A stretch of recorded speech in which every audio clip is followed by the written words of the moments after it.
Chili. Ayan, kabanggo. Ayan, Pimis. Pimis tayo guys. Change oil. So ito yung air filter nya guys. Ayan, so marami na. So kurang important. So dito yung galing guys sa ating filter. Ayan. So ito yung filter na air filter natin na bago na genuine parts. Ayan. Ang Geely. So ito lang ito guys. So okay na guys. So ganun napaka basic pag tanggal nating air filter. Ayan. Okay. So huwag natin kalimutan i-screw ito guys para sigurado tayo na goods. Ayan. So basic lang naman to guys. Okay. Guys, so kailangan natin hugutin tong oil dipstick. Ayan, tapos ito. Ayan. Para mas bababa ang ating engine oil. Ayan. Okay. So ayan guys. So ito na yan guys, makikita mo yan. Tanggal natin cover dito guys. So ito na maluwag na rin.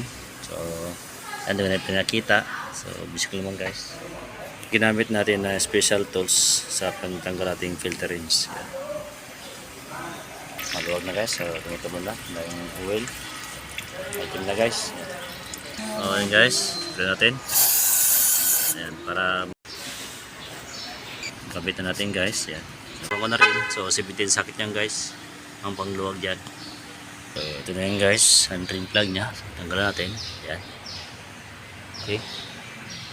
So ayan guys. Ayan.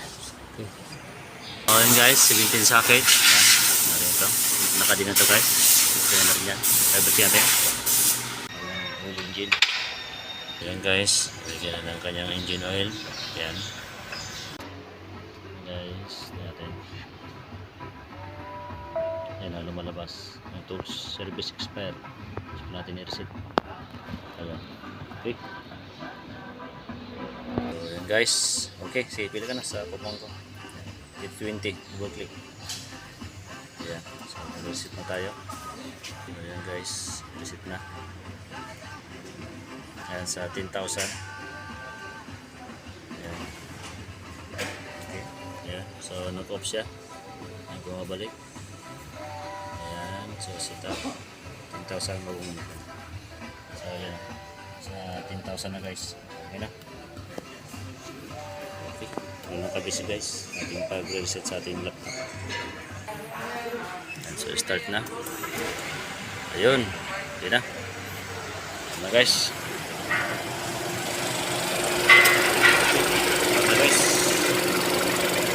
So ayan, naka-andar na. So gin-off na ang engine. So tingnan natin itong kanyang oil dipstick level. Guys, tingnan natin. Ayan, tingnan natin guys.